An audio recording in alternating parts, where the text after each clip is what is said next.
اشبا افتیلا جام نے اپنی اس تحریر کے ذریعے ایک نہایت اہم راز سے پردہ ہٹایا ہے۔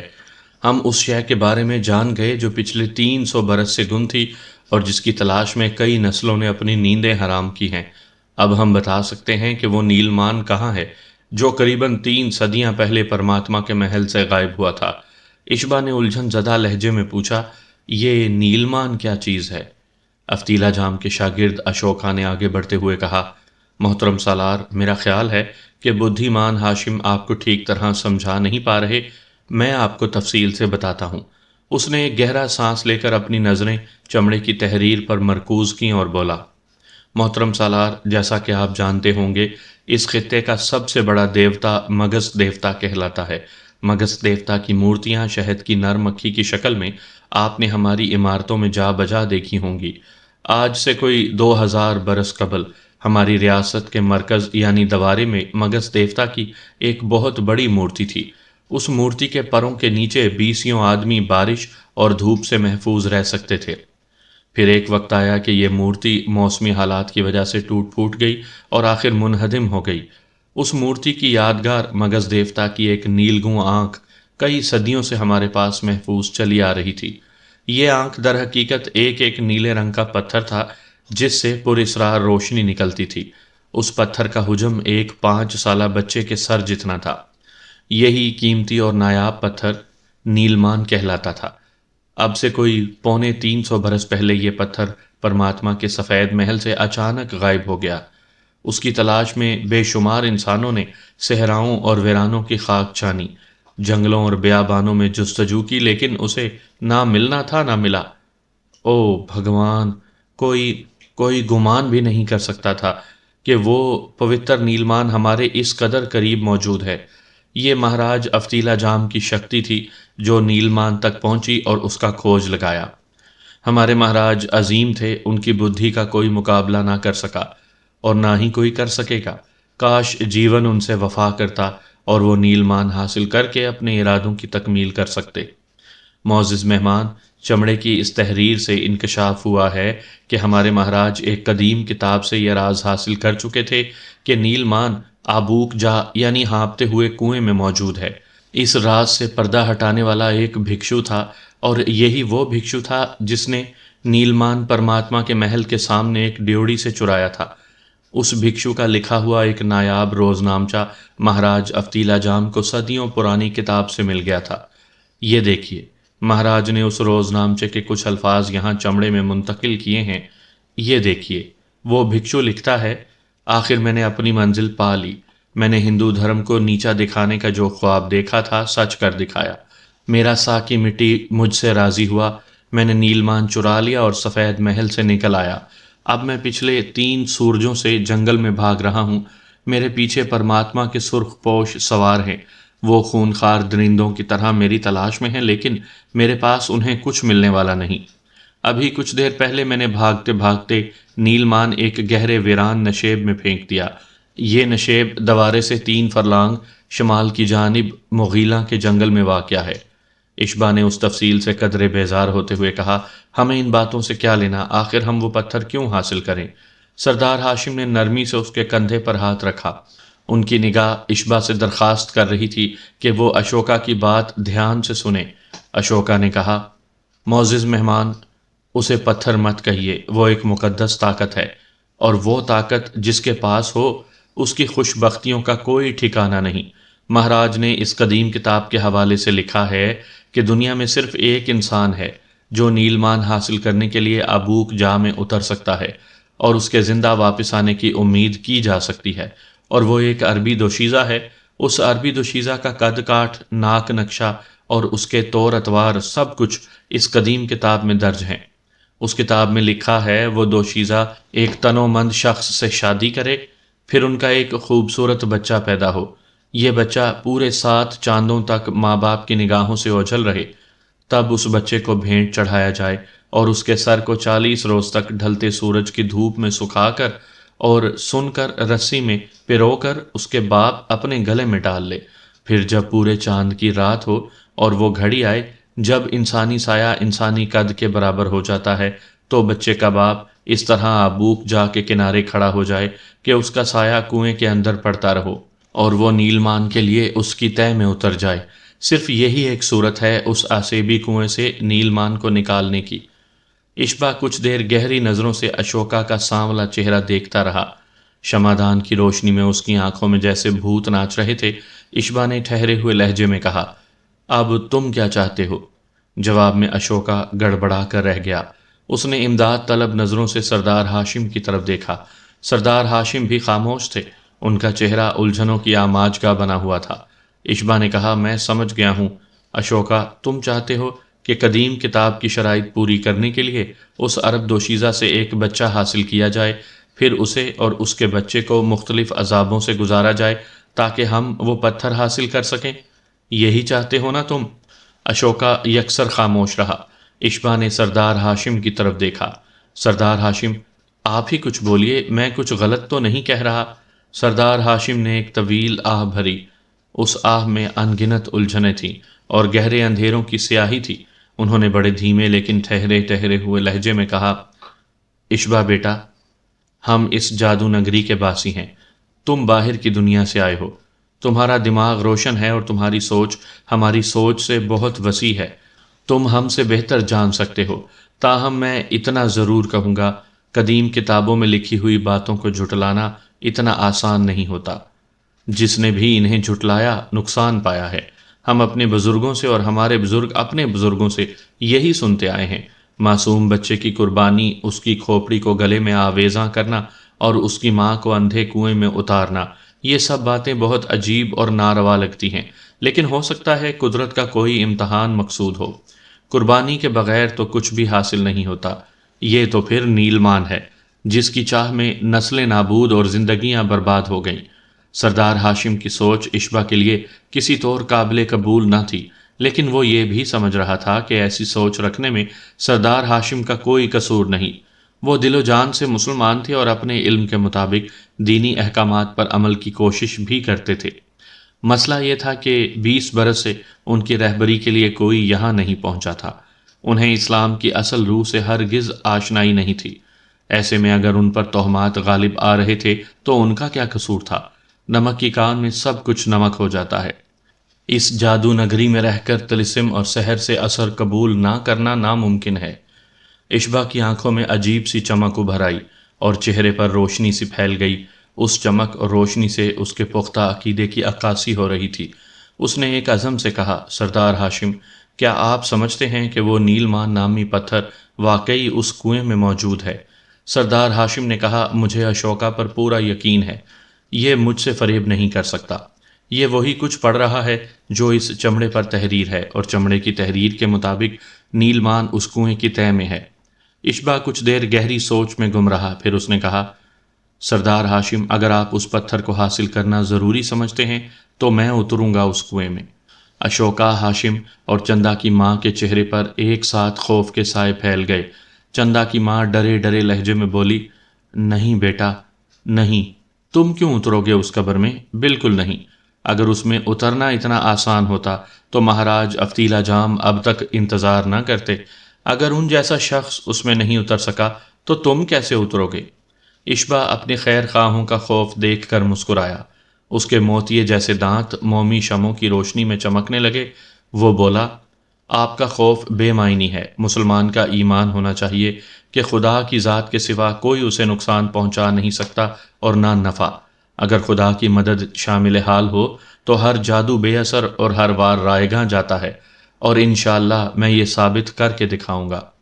اشوکا نے کراہتے ہوئے کہا، لیکن یہ ناممکن ہے معزز مہمان، یہ ناممکن ہے، آپ سراسر خودکشی کریں گے، آپ ایسی سوچ بھی دماغ میں نہ لائیں۔ اشبا نے مسکرا کر کہا، اب بات سوچ سے آگے بڑھ چکی ہے۔ آپ کا خوف و ہراس دیکھ کر میرا ارادہ اور مضبوط ہو رہا ہے۔ میرے خیال میں یہ بہتر موقع ہے کہ طلسمی قوتوں کے سامنے اپنے ایمان کی قوت کو آزمایا جائے اور شیطان پر انسان کی برتری حاصل کی جائے۔ سردار ہاشم عجیب نگاہوں سے اشبا کو دیکھ رہے تھے۔ ان نگاہوں میں محبت کا سمندر تھا، لیکن ساتھ میں ایک خوف بھی تھا، جیسے ڈر رہے ہوں کہ اس باہمت نوجوان کو ان کی نظر نہ لگ جائے۔ عشاء کی نماز ادا کر کے اشبا نے پیچھے مڑ کر دیکھا تو تپائی پر دودھ کا پیالہ رکھا تھا۔ وہ مسکرا دیا۔ یہ پیالہ حلابہ اس کے منع کرنے کے باوجود رکھ گئی تھی۔ خوان پوش ہٹا کر اس نے دودھ پیا اور اپنی زخمی ٹانگ کو کچھ دیر حرکت دینے کے لیے کمرے کے اندر ہی ٹہلنے لگا۔ کھڑکی سے اس کی نگاہ برآمدے میں گئی۔ حلابہ اور چندا کی ماں سرسوتی چارپائی پر بیٹھی باتوں میں مصروف تھیں۔ ان کا انداز گفتگو اشبا کو بتا رہا تھا کہ موضوع گفتگو وہ خود ہی ہے۔ پچھلے 3 یوم سے حلابہ اشبا کو مسلسل سمجھا رہی تھی کہ وہ آبوک جا میں اترنے کا ارادہ ترک کر دے۔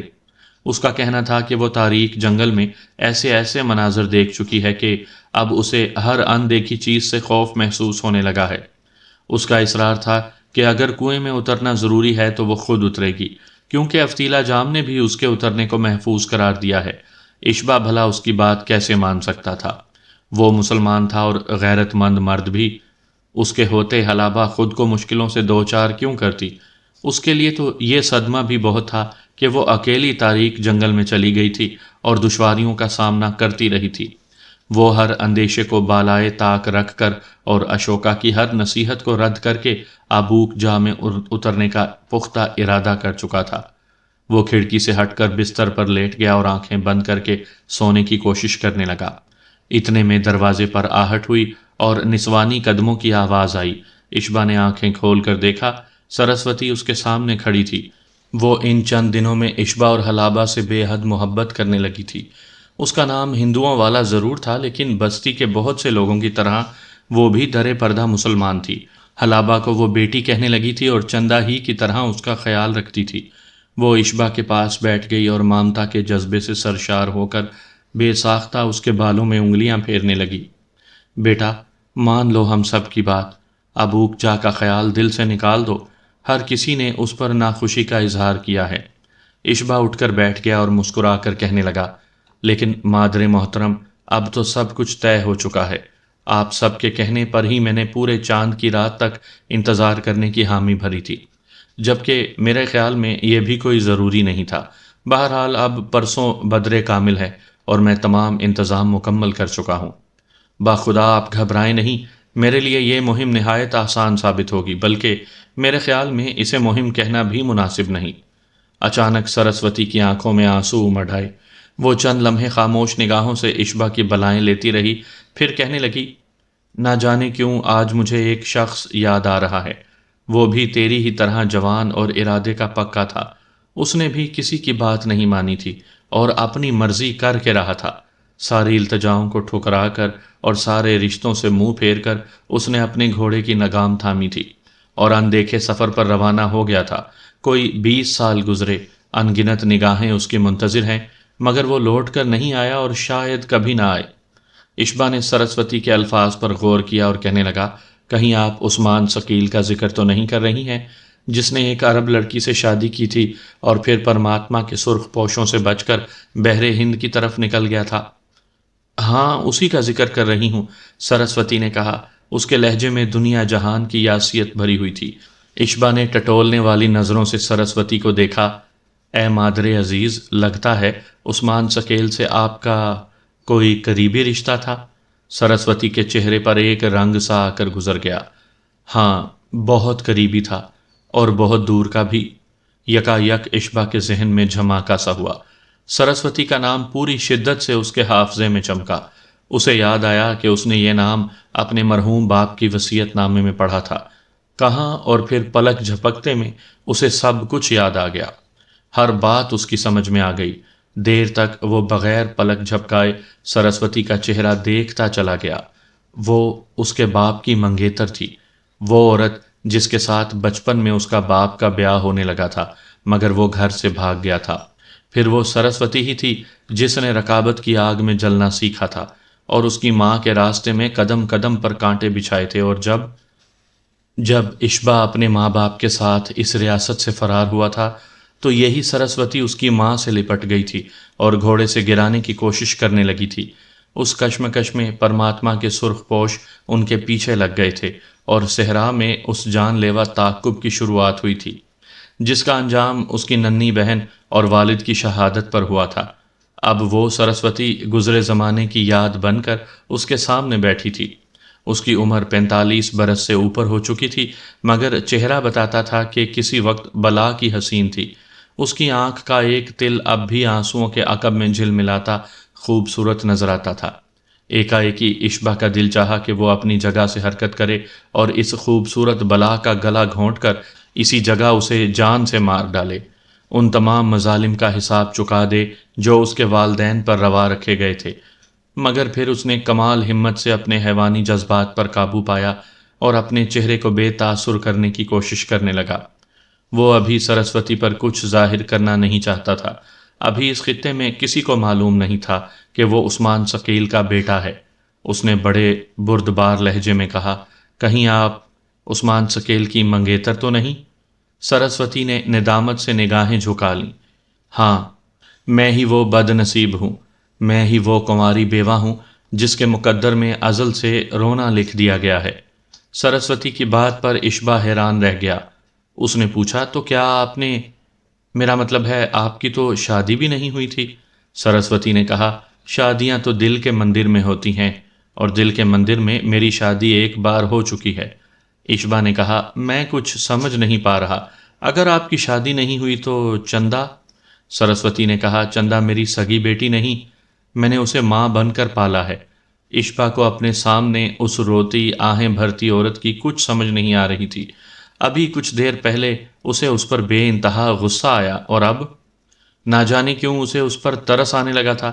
وہ فیصلہ نہیں کر پا رہا تھا کہ اس سے محبت کرے یا نفرت۔ وہ کیا تھی، عورت تھی یا کوئی پہیلی؟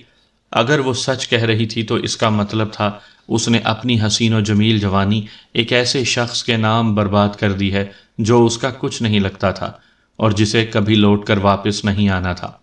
ابھی سرسوتی اور اشبا باتوں میں مصروف تھے کہ دروازے پر دستک ہوئی۔ حلابہ برآمدے سے اٹھ کر فوراً اندر آ گئی۔ اس نے اپنی کنڈالی گلے میں لٹکائی۔ سرسوتی جلدی سے آنسو پہنچ کر سوالیہ نظروں سے اشبا کو دیکھنے لگی۔ رات کے اندھیرے میں دستک کسی خطرے کا احساس دلا رہی تھی۔ اشبا حلابہ کو لے کر گھر کے عقبی حصے میں چلا گیا۔ پھر اس نے سرسوتی کو دروازہ کھولنے کی ہدایت کی۔ سرسوتی نے صحن میں جا کر دروازہ کھولا تو ان کے تمام خدشات غلط نکلے۔ دستک دینے والا اشوکا تھا۔ وہ سردار ہاشم کا ایک پیغام لے کر آیا تھا۔ یہ پیغام اشبا، حلابہ اور سرسوتی کے لیے خوشخبری سے کم ثابت نہیں ہوا۔ اشوکا نے بتایا کہ سردار ہاشم نے چھوٹے جاگیردار مانک کا کھوج لگا لیا ہے۔